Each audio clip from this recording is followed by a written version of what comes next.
there were 34,178 total number of active cases sa COVID. Total number of cases, whether active or not, is 47,873. As of July, there were fresh cases of 993, and yung sa already released because of a negative finding is 547. Cases reported as of last night was 1,540. Ang maganda naman dito, yung recoveries natin, actually reported as of last night, was 12,383. Ang patay natin is, we compared to those who recovered, it's quite small, 1,309 ang patay. Now, let me stress that whether we open a or we totally open it in wild abandon, kagaya ng Amerika pati Brazil, ang mga presidente doon medyo matatapang. Baka may pera ito si Bolisuro.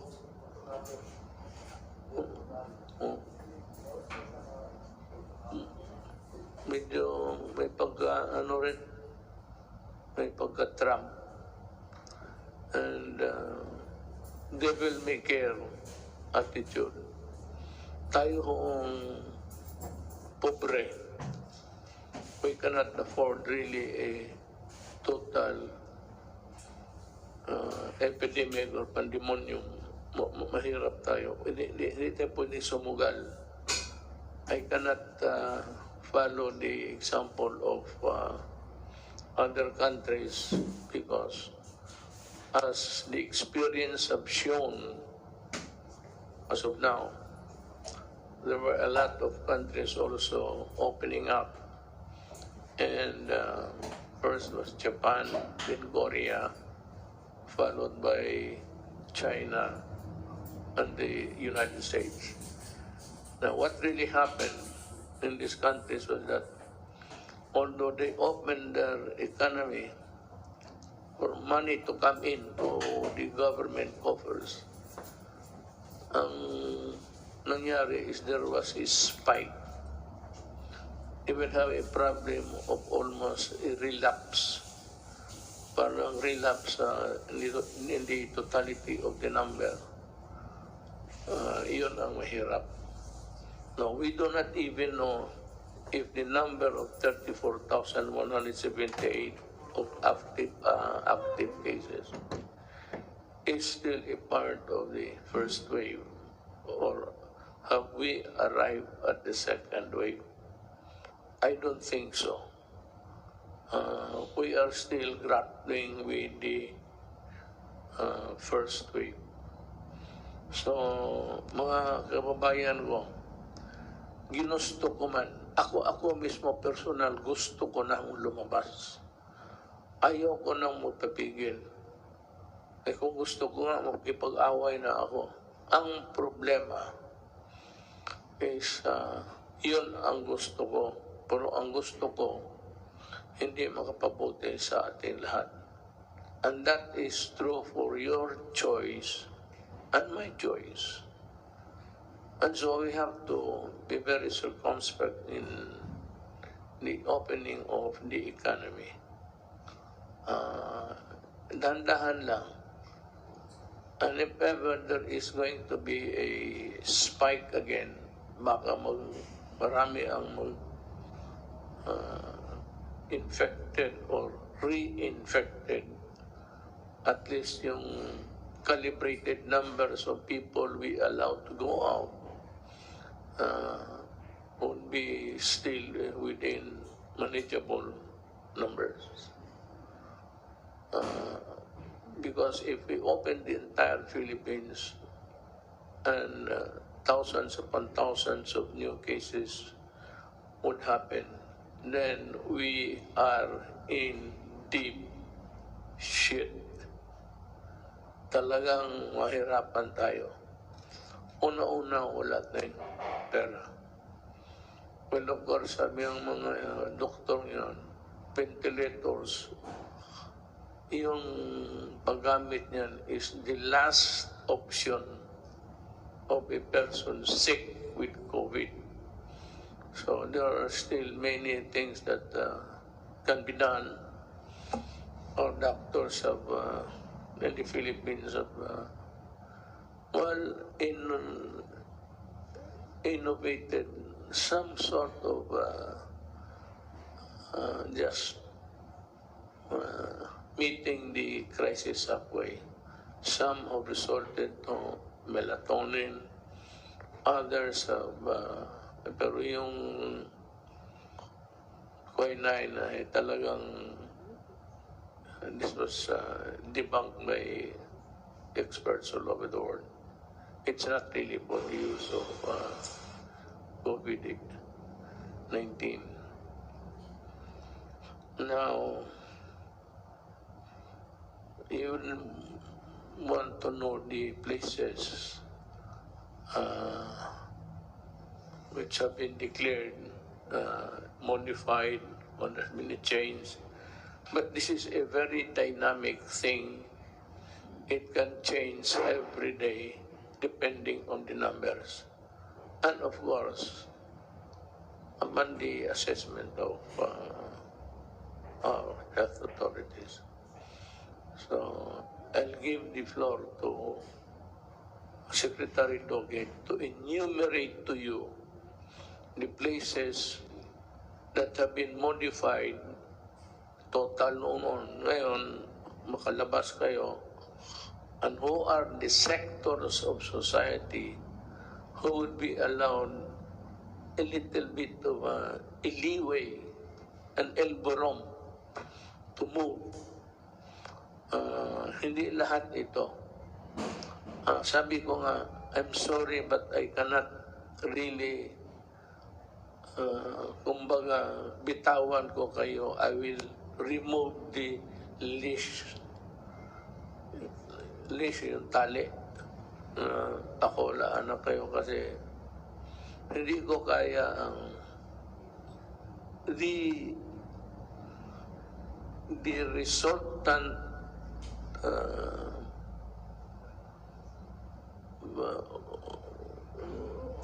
happening or the resultant end game there is too horrible to ponder. I cannot make a guess. Governance is not made of guesses. It has to be anchored on pure science. Kaya naman, malapit na. I'm confident that by our readings of other countries who have much improved their scientific study, I think that by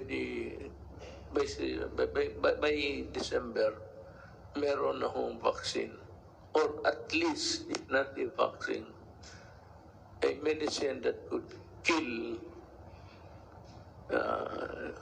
the COVID-19.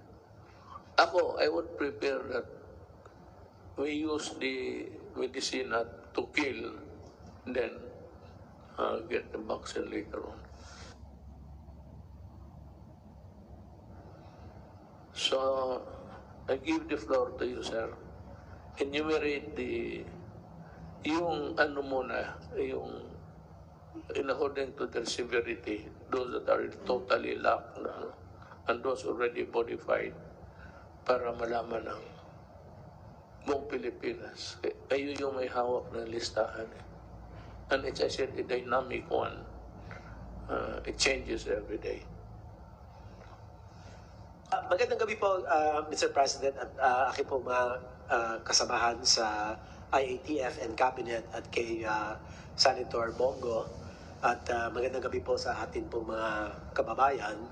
Ngayon pong gabi, ako po yung inatasan ng ating pong mahal na Pangulo na banggitin po ang mga sumusunod na mga lugar na sumasailalim sa ECQ, sa GCQ, at doon po sa tinatawag natin na NGCQ. Yung pong ECQ, ibig po sabihin nito, yung Enhanced Community Quarantine. Ito po yung pinakamahigpit na klase ng ating mga restrictions. Ito po yung ipinagbabawal ang paggalaw at ang pagbiyahe ng ating po mga mamamayan, lalong-lalo na po ang mga may edad at may mga kasama po mga tinatawag natin mga sakit katulad ng diabetes, hypertension, asthma, at mga iba pa po. Iisa lang po ang lugar na sumasailalim sa ECQ. Ito po ang Cebu City. Ang susunod naman po ang ating General Community Quarantine. Yes, sir. Can you give us the reason why Cebu City has been placed in that kind of status? Nilagay po natin ang Cebu City under ECQ dahil po sa malaking pagtaas po ng bagong kaso ng COVID-19 at ang kanila pong noong nagpasya ang IATF at inaprubahan po ninyo, Mr. President, ang case doubling time ng Cebu, ay ibig po sabihin ng case doubling time ay napaka-maiksi po ang panahon, mabilis magdoble ang bilang ng mga kaso. It was below 7. Ayun po, that puts them at high risk.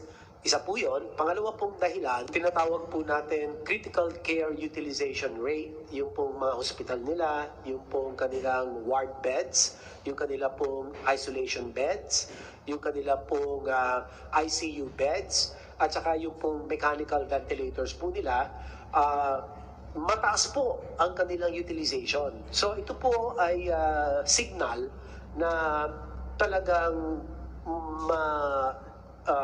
malawak po ang naapektuhan na mga komunidad with the COVID-19 cases. So, nagpasya po tayo na gawin pong ECQ para nang sa ganon mapigilan, magkaroon part of the containment strategy, Mr. President, para mabawasan ang reported new cases. At ngayon naman po, yun na po nangyayari, Mr. President. Meron po tayong report, but this is with Secretary Roy Simatu. We will get the official report soon, Mr. President. So dalawa lang po yun. Ang kanila pong case doubling time ay masyadong maikse, less than 7 days. That puts them at high risk, and the critical care utilization rate, mataas po ang kanilang paggamit. Ibig sabihin, overwhelmed na po yung kanilang health systems capacity. So dalawa lang po kung bakit sila inilagay under ECQ, dahil nga po yung kaso nila tumalon, Mr. President, masyadong malaki po ay tinaas. Sir, may I just comment, if you'd allow me? Earlier in the days during the inception of the COVID-19, I had an occasion to observe different places in the Philippines. Sad to say, it is the province where I come from, and that is why I warned the resident there that they should not take it against me. We had all the warnings in place, and the police were very strict, but following the national direction, but it could only arrest so many so much. Ang nahalat po, nonchalant sila during the critical days sa pagputok nito. People were partying, gambling outside of their houses in Talisay, that's in Cebu. Basta para sa kanila, baliwala. And sabi ko nga, kayong mga Cebuano, huwag kayong magalit sa akin. I'm a Cebuano and I have every reason to be concerned about the welfare of the province of my father.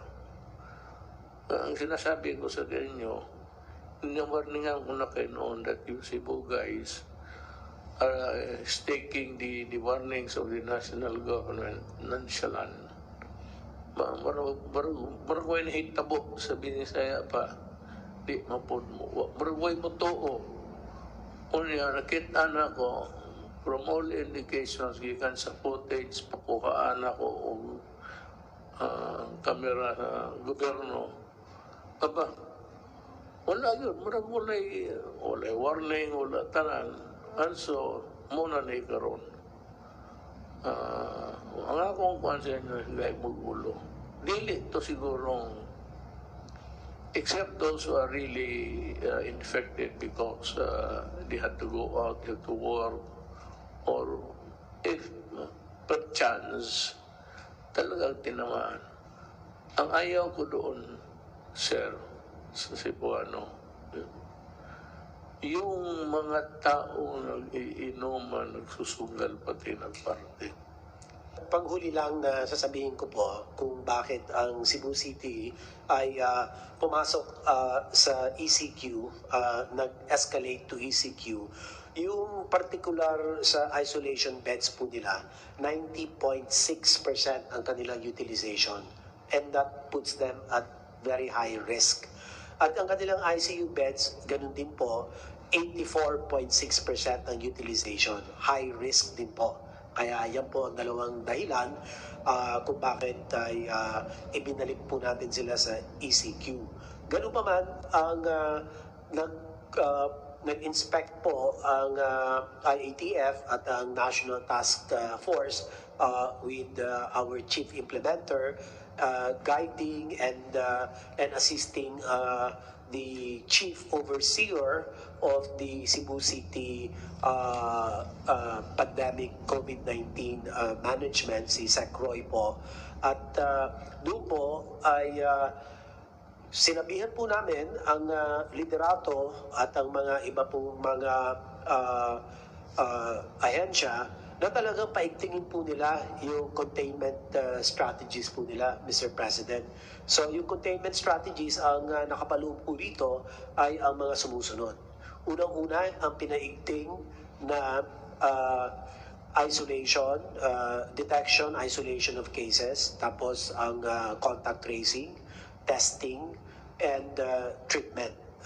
So ito po ay mariin na sinusunod po ng leadership ng Cebu City. Kaya we will be reporting in the next meeting with you, Mr. President, showing a downward trend in the number of cases. Ngayon po, yung mga ibang mga lugar po,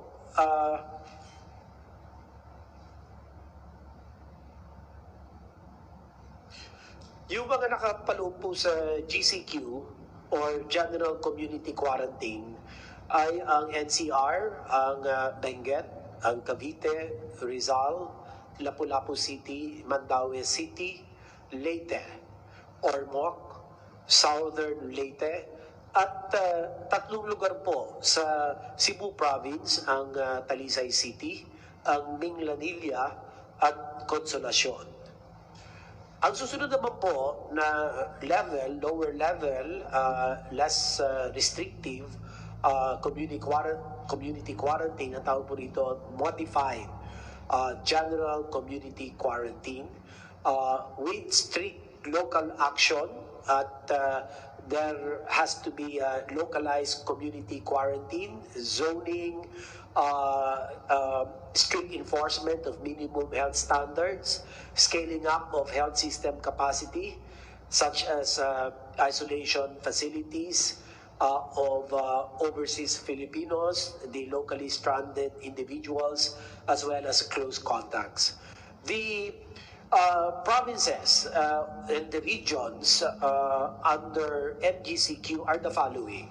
For CAR, Cordillera Administrative Region, we have Abra, Baguio City, Ifugao, Caliga. For Region 1, Ilocos Norte, La Union, Pangasinan. Region 2, we have Cagayan and Isabela. Region 3, Bataan, Bulacan, Nueva Ecija, Pampanga, Angeles City.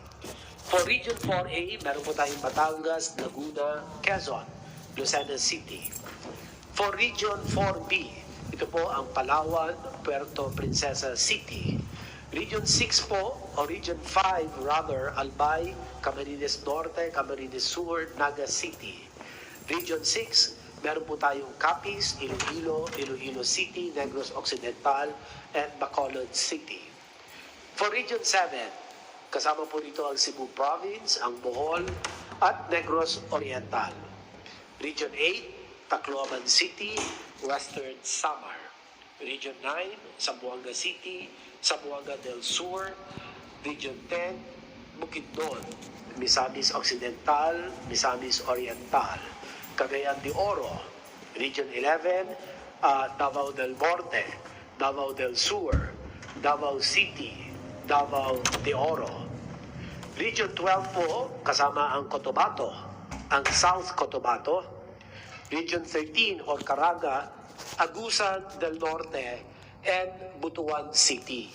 Samantalang po ang Bangsamoro Autonomous Region of Muslim Mindanao or BARM, kasama po ang Lanao del Sur and Maguindanao.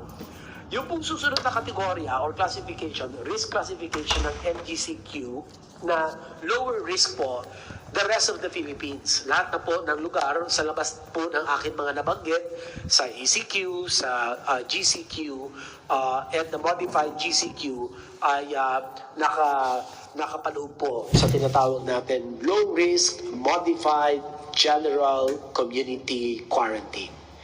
So, ilan po, Mr. President, ang aking pong naitala na mga lugar po batay po sa inyong kautusan. Maraming salamat po. So, nandiyan ho yun. The Secretary of Health has given us the places where there are different kinds of quarantine that are being implemented. Again, just because you're allowing some of the sectors of our society to go out and work, it does not follow that COVID is not here. COVID will remain for all time. The only thing that would make it useless actually would be the vaccine. But the vaccine is a antibody produced by the body to fight. Ibang klase ito galing sa katawan natin. Yung isa naman, kung maaari yung pampatay talaga. But it does not guarantee reinfection or infection. So, I hope that we have satisfied the public of what to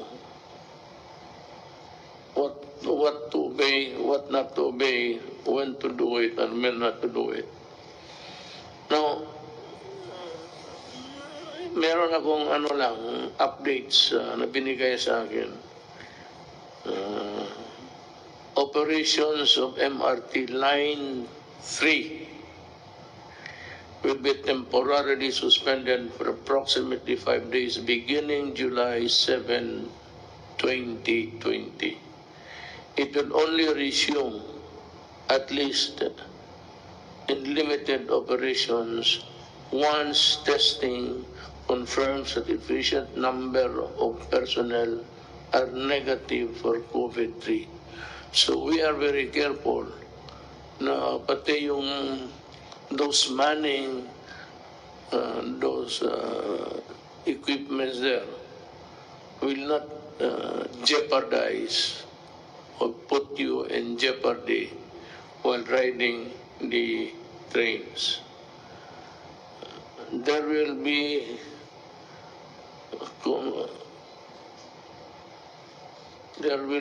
a shortage at the beginning, but we will augment it with the number of increased buses using the line. Itong suspension of non-essential travel by Filipinos is now lifted. All exit travel restrictions are also lifted. Conditions for outbound travel of Filipinos. Yung Pilipino na gustong lumabas sa bayan niya, ito lang ang tandaan ninyo. And you can call us again and we would be happy to repeat it to you again. The conditions for outbound travel of Filipinos are as follows. The submission of confirmed round-trip tickets for those traveling on tourist visas. This is not only a mandate dito sa Pilipinas. Yung mga lugar na puntahan ninyo, interesado rin na pupunta kayo, tapos aalis kayo pag panahon na. Adequate travel and health insurance to cover rebooking and accommodation expenses if stranded, and hospitalization in case of infection. Medyo mabigat ito. Ewan ko how much would be added to your expenses, but itong insurance, mabigat ito. Na kung while in travel, magkasakit ka. Well, the best is Blue Cross, I think. Blue Cross would answer for anything while you are out of the country. Anything at all. You get sick and you can choose even, I think, the hospital that you'd be checking in. Ano ito? But this is a very expensive proposition. Tayo, hindi tayo maka-afford nito. Yung ano lang. The Blue Cross is almost like a membership. Ito naman, ano lang ito, pangkaraniwan lang sa travel. Allowed entry by the destination country na po na with travel, health, and quarantine restrictions. Ito nga kaya hinihingi na dito ngayon. Execution of a declaration acknowledging the risk involved in traveling, including the risk of delay in the return trip. This is so because COVID is still rampaging. Is there anybody who would like, Secretary Galvez, you'd want to say something? Sir, Mr. President, our phase 2 of the new National Action Plan has been approved by the IATF last Thursday. And in order to address the resurgence of COVID and also make an opening on the economy, we have already formulated the plan. And with your indulgence, sir, we can present it to you, sir. Go ahead. Sir, Mr. President, it is my honor to present to you and the public the salient points of the second phase of the National Action Plan, which was approved by the IATF last Thursday. It has 3 imperatives. The first imperative is the people's compliance and vigilance to the minimum health standard or the principles of people support. One of the major imperatives of the NAP is this changing people mindset that the success of our campaign is basically anchored on the people support and active participation and vigilance to strictly observe and promote the minimum health standards and disease prevention. As you have said, Mr. President, that we have to concentrate on prevention. Since prevention will not only save more lives, but also save our critical resources. Hindi na tayo, sir, kailangan magkaroon ng extensive na healthcare na pagka once na we are able to prevent it. During the phase 1 of our campaign, Mr. President, we have seen that the areas with unity of command and unity of effort, we were able to manage and contain the spread of COVID-19. We have models like Davao City under Mayor Sara, the CAR, the Caraga, the NCR, Region 6, Region 8, and Region 1 and 2. Unity of effort and collective leadership are key to our success. Our local leaders should be with us together with the private sector. So yun po ang kailangan po natin, kailangan po magkaisa tayo po. Dahil kasi minsan pagka po hindi nagkakaroon ng pagkakaisa katulad ng nangyari po sa Cebu na nagkaroon po ng hidwaan sa politika, talaga pong minsan po hindi po sumusunod ang mga tao. And lastly, we need the capacity of the national government and the LGUs to address and manage cases in order to minimize the fatality rate and deaths. Sa ngayon po sir, maganda po yung ating healthcare facility dahil po yung atin po nung nagagawa po kami ng tinatawag nating averaging from June 1 to June 30, 11 lang po ang ating average death. Sa ngayon po, sa ating statistics, from July 1 to 6, 6 lang po ang ating deaths. At ayun po, nakikita po natin na if we address the rate of death, we can open our economy. Yun po ang pinaka-ultimate objective po natin, that we have to manage the death like the other countries like Vietnam and also Israel, that we were able to address that. John, you have something to say? Magandang gabi po, Mr. President. Doon po sa ulat ng ating Secretary Charlie Galvez ay binigyan niya po na emphasis ang role ng ating mga local government units. At handa po yung ating mga governors, mayors, at barangay captains para ipatupad po ang ating second phase ng National Action Plan. Ang ating pong mga local chief executives, ang ating tinatawag na magiging information managers, sila rin po ang crisis managers at sila rin po ang leader to fight COVID-19. At handa na po at makikita po natin sa buong kapuluan na maganda po ang ginagawa ng ating mga local government officials. In fact, ay tumataas po ang rating ng ating mga local chief executives sa performance po nila. Nais ko lang po kayo bigyan ng ulat sa iniatas ninyo sa akin tungkol sa pag-alaga sa ating mga LSI. Ito pong nakaraang weekend ay nagkaroon po tayo ng hatid tulong initiative at nagpapasalamat po kami sa PMS, sa office po ni Senator Bongo, ang ating mga government agencies katulad po ng DILG, DNT, DSWD, DOTR, Department of Agriculture, DOH, OWA, DOT, ang Pasay City, LGU, pati po ang PAGCOR, ang League of Municipalities of the Philippines sa pangunguna ni Mayor Chavit Singson. Sa dalawang araw na po ito, July 4 and July 5, ay nakapaghatid tayo ng mga LSI sa iba't ibang region. Mula po sa CAR, Region 1, Region 2, Region 3, Region 7, sa Bohol po specifically, sa Mimaropa, Region 10, Region 11, Region 9, Region 12. At sa buong weekend po na ito ay gumamit tayo ng 92 buses, isa pong barko at isang PNR train. Nakapaghatid tayo ng 4,180 LSIs. Ito po ay part 1 lang sapagkat habang nag-uusap po kami ni Senator Bongo, meron po tayong gagawin uli na another hatid tulong program. Maaari ito po ay sa last week po ng July, kapag po natapos na rin yung mga naka-quarantine sa ngayon, bunga ng mga inihatid nating LSI. At katulad po ng sinabi ninyo, wala pong LSI na matutulog sa kalsada. Lahat po ito ay kinukuha natin at dinadala po natin sa ating mga maayos na lugar. Dito po sa Villamor Air Base Elementary School, sa Philippine Army Wellness Center, dito po sa isang part ng Libingan ng Bayani, sa NP Battalion, sa Philippine Ports Authority, pati po sa NAIA Terminal 3 at NAIA Terminal 2. Sa July 6 at July 7, una-ulat po natin, meron tayong 5,296 LSI.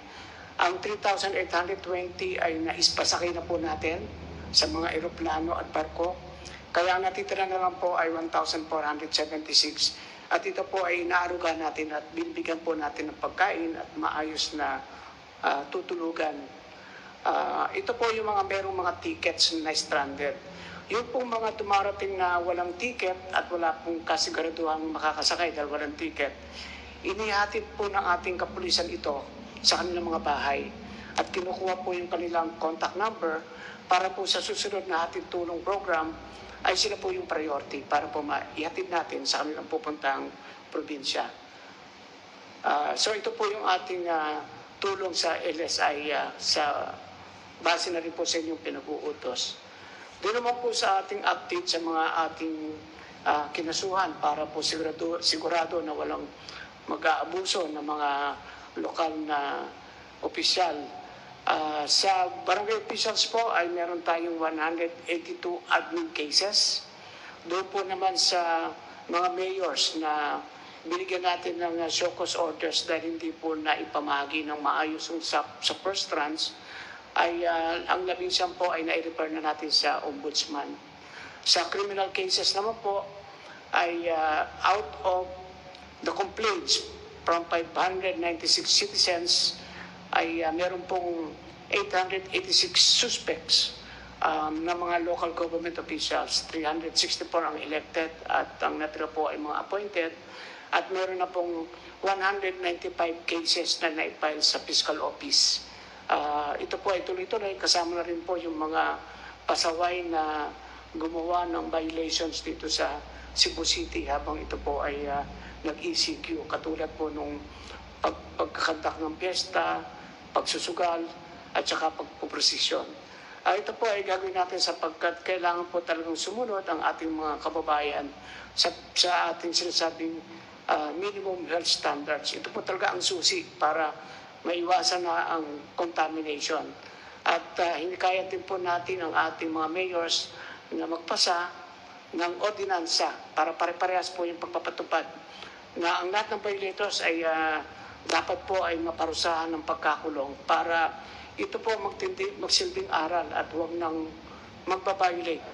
Kung ang lahat po ng ating kababayan ay nagsusot ng mask, nag-o-observe ng physical distancing at naghuhugas ng kamay, may iwasan na po ang paglaganap ng COVID-19.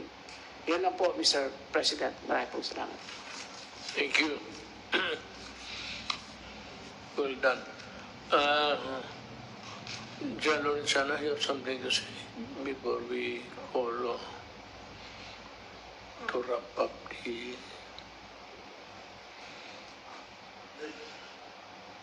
Update lang po, Mr. President, dun sa ating pinagkakaabalahan ngayon yung mga bumabalik ng mga Pilipinos. Yung una po ay yung mga returning overseas Filipinos na yung bumabalik na rito. Sa kasalukuyan ay meron na tayong naibalik sa mga probinsya nila na 48,099. By land transport is 19,791.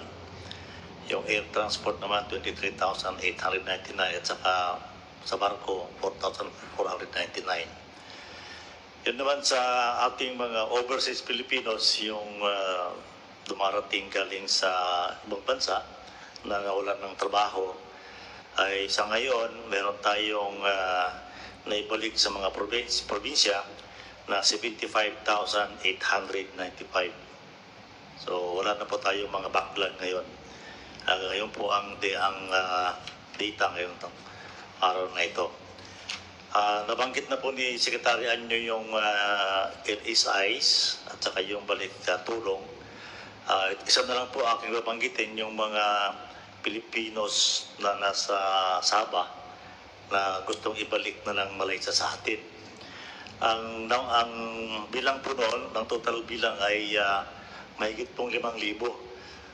Yung unang batch po ay dumating na noong Sabado Nagpunta kami doon ni Secretary Galvez at saka si Secretary Roque.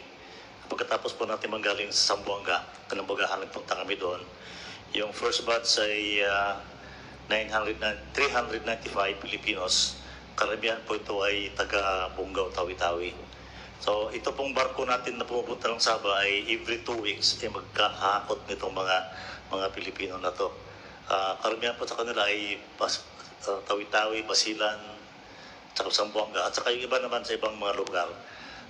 Nakausap na po namin yung mga provincial government na tanggapin nila itong mga tao ito dahil sila po ay COVID-free na. Bago sila umalis sa Malaysia ay na-testing na sila doon sa pamamagitan na binayaran na ng DOH yung kanilang testing doon. Lahat po itong 395 na umalis at dumating nung Sabado ay COVID-free sa testing po. Yun lang po, Mr. President. Thank you. Thank you.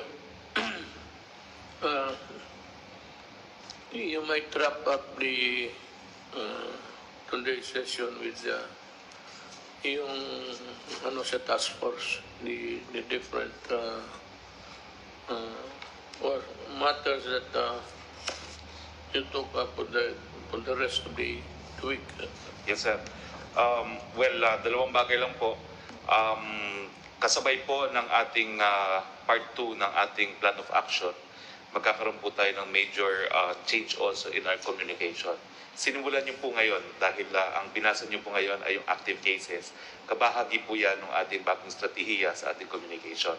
Ang communication po natin ay marami na tayo natututunan tungkol dito sa sakit po ng COVID-19. Gagamitin natin yung natutunan natin para mapabagal pa po ang pagkalat ng sakit at gagamitin po natin ito, gagawin natin ito dahil kinakailangan na nga pong mabukas na ekonomiya. So habang nagbubukas po tayo ng ekonomiya, palalakasin pa po natin ang T3, ang testing, tracing at treatment. Poprotektahan po natin ang vulnerables dahil yan naman po ang natutunan natin sa mga ibang bansa. Karamihan ang namamatay ay mga senior citizen, mga buntis at mga sakit. At papapatuloy po natin ang localized and granular lockdowns. Now, pagdating po sa communication, yung ginawa po ninyo, nauna na po ang PMS, na-implement na po nila, pwede ba kung pakita natin yung aking slides ngayon? Ito po yung slides na ginamit natin kanina for the first time sa ating press briefing.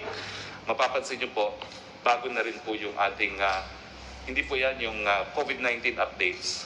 Sa COVID-19 updates, yung kakalipat ko lang, yung finorward po natin sa hindi po yan, back pa. Sa una po, yung COVID-19. Makikita nyo po sa COVID-19, yan, yung unang-unang part. Yan. So, actually po, yung binasa nyo po kanina is 32,845 active cases. So, actually, in-implement na po ng PMS. Kaya po natin sinasabi na active cases kasi baliwala na naman yung mga hindi aktibong cases. Talaga pong tataas ang numero habang wala pong bakuna, habang walang sakit. Pero ang importante po, malaman natin kung ilan ang active cases. Sa susunod na slide po, makikita natin yung recoveries kaagad. Napakataas po ng recoveries, 12,185. At binibigyan po natin ng emphasis na ang deaths ay pakaunti po ng pakaunti, 1,303. Susunod na slide po magpapakita na in fact, ito po yung tinatawag natin positivity rate. Yung kada 100 na taong tinetesting, ilan ang merong sakit na positive sila, ang bansa po natin ay 7% lamang. Ang benchmark po ng World Health Organization ay 10%. So we are well within po the benchmark. Tapos ipapakita po natin yung mga datos na nagpapakita na epektibo naman po ang ginagawa natin laban sa COVID-19. Ang pinaka-importante po, ito pong graph neto, itong ating mortality rate na nagpapakita naman po talaga na patuloy po bumababa. Sa katunayan po, ang ating mortality rate ngayon ay 2.9%, 1,290 as of July 5 ang ating death rate. Pero ang global average po ay 5.5%. So halos kalahati po tayo ng worldwide average. Pagkatapos po, i-remind natin yung taong bayan na kung hindi po tayo nag-lockdown, hindi tayo gumawa ng lahat ng hakbang, ang estimate po ng UP, kung hindi tayo nag-ECQ, meron na po sanang 3,600,000 na katao na nagkasakit. So bagamat tumataas po ang numero na nasa 40,000 plus tayo, kung hindi po tayo gumalaw ng maaga, 3.6 million po ang dapat na nagkasakit. And then, ito naman po yung mga naging gains natin dahil nga nagsarado tayo. Napainting natin yung ating lab testing capacity noong Marso 2000. Ngayon po, July 5, meron tayong 74,304 lab testing capacity. No? And so pataas po, at ito po yung to dispel doubts na nagkukulang na po tayo ng hospital. No? Yung mga hospital beds na kumakalat na fake news. Ito po yung mga quarantine beds. Ang makikita po natin yung dark blue, yan po yung mga okupado. Yung light blue po, yan po yung mga bakante. At yung gray, yan po yung tinatawag na unreported. Ibig sabihin, pwede pa pong lagyan niya ng pasyente kung kinakailangan. At makikita natin doon sa mga graphs na yon na ang quarantine bed capacity po natin, wala pa pong kalahati. Ibig sabihin, habang nagbubukas po tayo ng ekonomiya, meron tayong sapat na quarantine bed sa paglalagyan ng mga magkakasakit. Pagkatapos po, yung ating PPEs, end of April, 1 million, end of June, na triple na po natin at 3 million. Yung ating sa NCR po, kasi sa NCR po kumalat yung fake news na wala na pong bed capacity, kinakapusta po kayo ni Dr. Sammy Ang, kasi naging viral yung kanyang memo na for internal use only. Ang sabi lang niya, napuno na yung 30% bed capacity allotted for COVID patients. Ang lumabas sa dyaryo, punong-puno na raw ang Chinese General Hospital na hindi naman po totoo. So ang sa NCR po, 28,000 ang ating hospital bed capacity. Ang allotted po sa COVID-19 na dapat 30% ay 8,400. Pero ang occupied naman po parang COVID patients ngayon ay 3,602 lamang. So malaki pa po, halos mahigit pa kalahati yung ating bed capacity para sa COVID. At ito naman po yung quarantine facility beds. Ganun din po, no? Gaya nung isang pinakita natin, wala pa po sa 1/3 ang okupado. Meron pa po tayong 72% available. Ang mensahe po natin, kaya tayo nag-ECQ, hinandaan po natin, pinalakas po natin yung health system natin para pagbukas ng ekonomiya, maaalagaan po natin yung mga magkakasakit at critical at severe. Pero ang trend nga po, wala pa pong 0.6 ang severe at critical na nagkakasakit. So, habang ang tao naman po ay nag-observe ng minimum health standards, so yung social distancing, wearing of mask, nag-expand ng testing at nag-localize sa targeting, pwede na po natin buksan ang ating ekonomiya. Well, ito nga po yung bagong thrust ng ating communication plan at kayo po ang number 1 communication na tool ng buong Pilipinas. As we open the economy, ang responsibilidad po ay mas malaki na ngayon sa mga LGUs dahil nga po sa localized lockdown, sa mga kumpanya na pangalagaan yung kanilang mga empleyado at sa individual dahil sa pagsusuot ng mask, paghuhugas ng kamay at pagsusocial distancing. Yan po talaga ang sandata natin laban sa COVID-19. Ang statistics po, ang pagsusuot ng mask, it can lower the probability of acquiring the disease by 85%. Ang social distancing po, it can reduce the probability by as much as 80%. So, ang balita po natin talaga is tumataas ang kaso. Ito po expected habang walang bakuna. Pinaghandaan po natin to. Sapat-sapat po ang ating mga kama para sa mga magkakasakit. Pero dahil meron tayong sandata laban sa COVID-19, po pwede na natin buksan ang ekonomiya at magkaroon ng hanap buhay ang lahat. Yun lang po. Thank you. I'd like to thank everybody sa itong ating gobyerno. The gobyerno that's really the cabinet members working for the prompt response that you undertook to alleviate the plight of the stranded Filipinos. Nakakaawa talaga, and it took you just about 2 days to solve the problem. I'd like also to thank Secretary Tugade for his past action.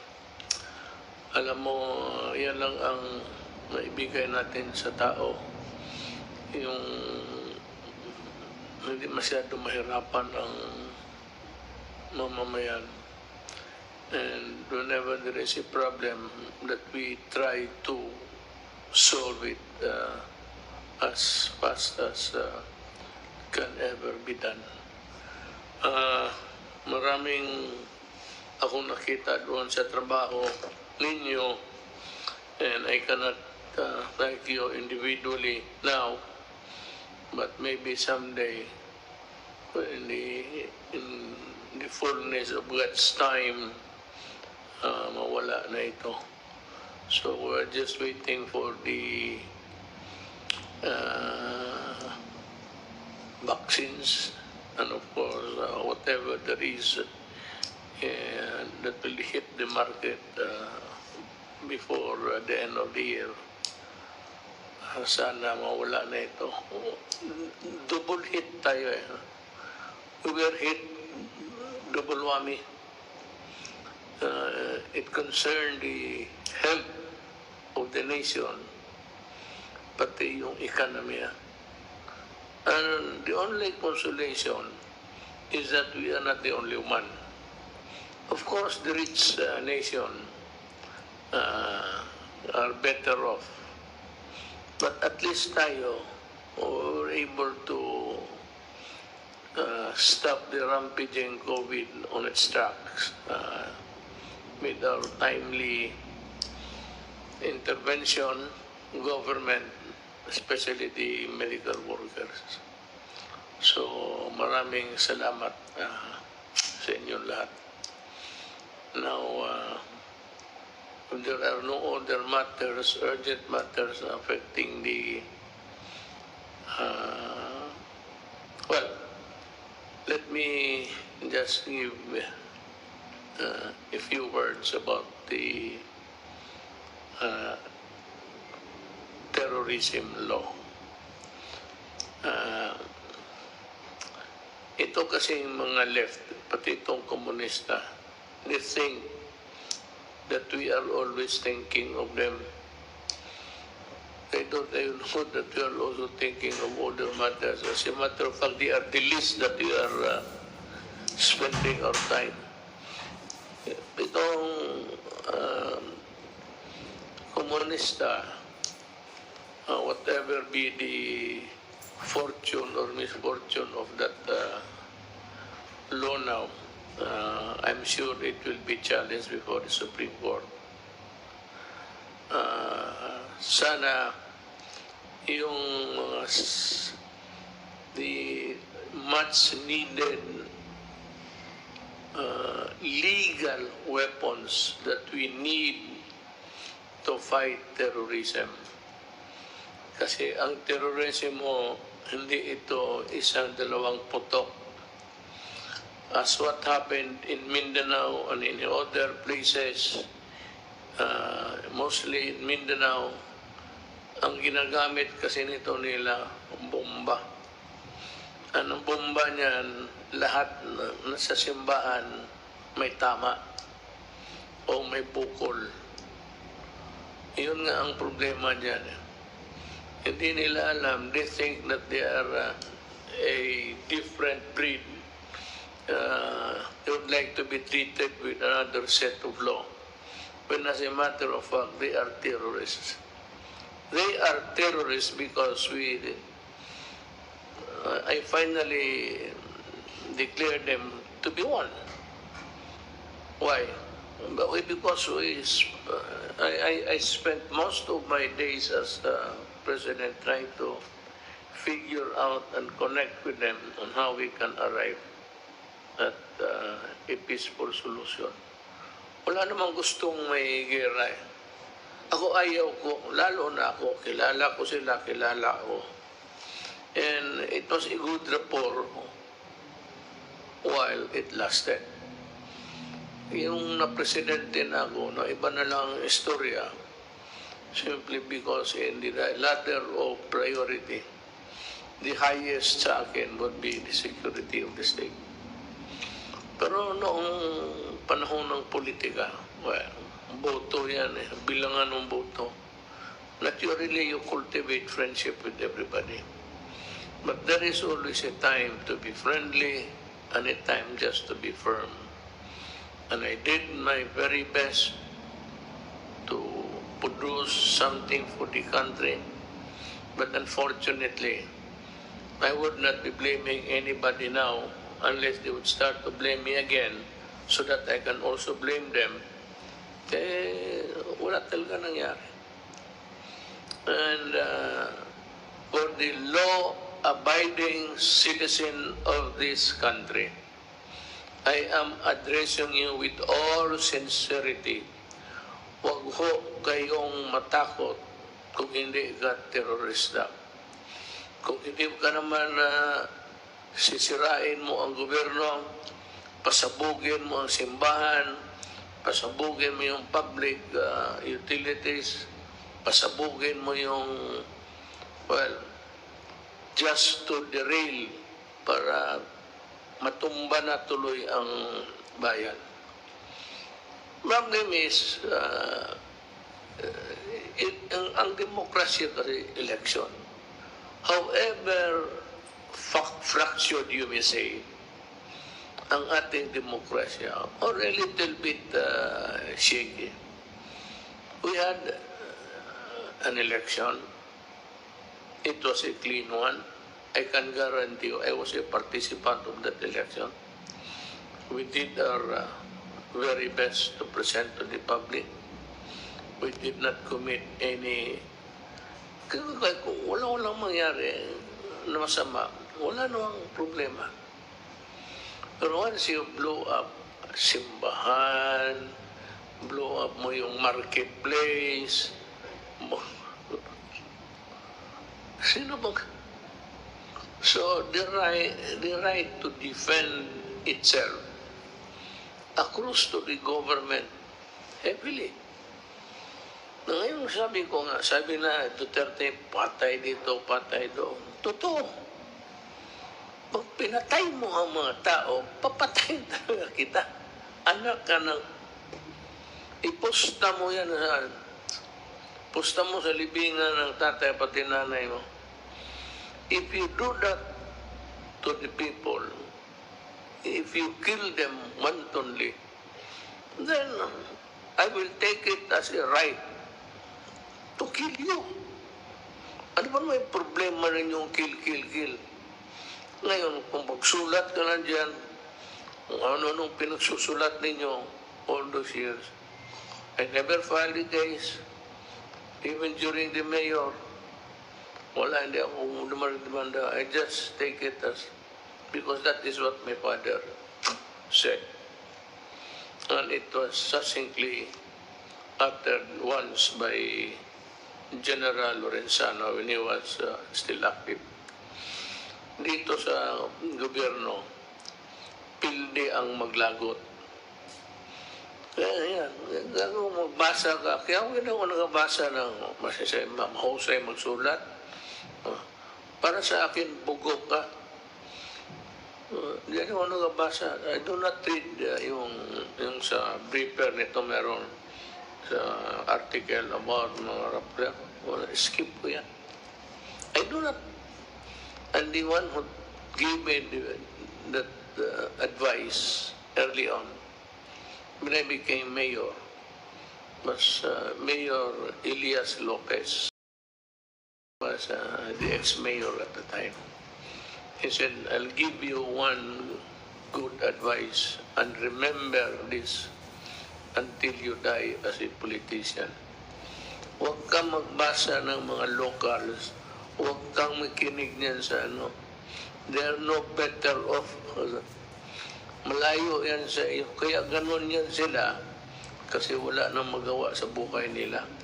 Hanggang dyan lang yan sila. Ito kita mo kung ano nangyari dyan sa mga bright girls.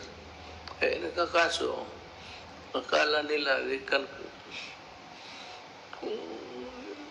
violate the law in wild abandon. Hanggang dyan lang yan. Totoo nga. Kaya ako hindi ko talaga. Ayaw ko. Kaya wala akong sabi na may sinabi na, basa mo ba yung ano, ako, maganda hindi. Kung hindi maganda para sa akin, wag na. You're wasting your time. Hindi na kaya bilhin. Matanda na eh. Alam mo bakit? Bigyan mo ako ng ilan? Isang truck na pera? Anong gawain ko sa pera? Sige nga. Sa tanda ko, I hate to travel. You travel, you get COVID. Wala akong pa rin mga collection, mga rare, antique, gano'n. Pero yung military hardware, wala ako. Hindi ako mahilig ng yung mga hobby-hobby lang. Travel, I cannot travel anymore. Totoo yan. Wala na yan sa akin.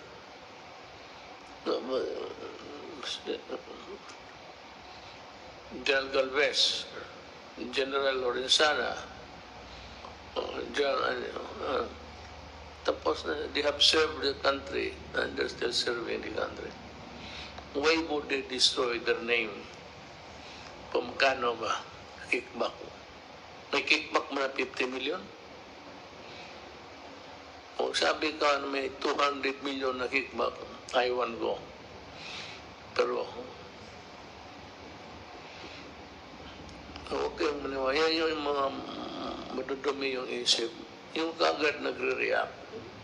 Hindi nila naalaman na pagsabi may price difference, tignan mo muna yung history. So because then, if you judge us the way, then one of these days, we will also judge you in the same way and with more ferocity.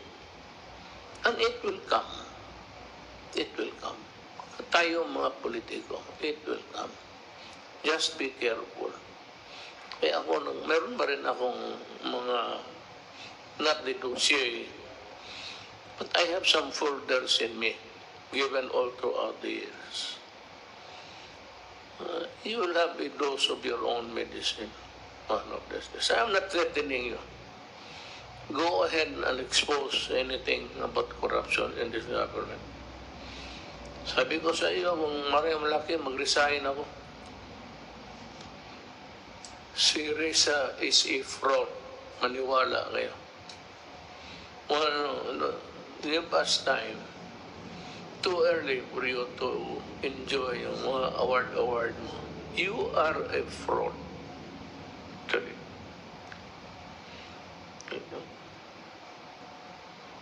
We are just compiling at this stage. And someday, in bold letters, we will show your incongruity.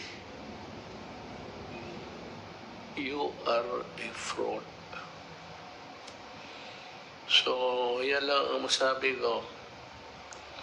Total, wala naman akong hinihingi sa inyo. I'm not asking for any political boto. Wala na. All I'm asking is that you obey government. Because government is very much interested that you don't get sick, or if you get sick, that you get well and live to grow, to see your children grow and your grandchildren to love. Ganun lang yan. So with that, to say to the Filipino people, opo kayong nagtatrabaho lang po kami talaga. And if you want us to do more, we will. Tell us what to do. If we cannot do it, we will tell you why we cannot do it. But if we can, gagawin namin. Salamat po.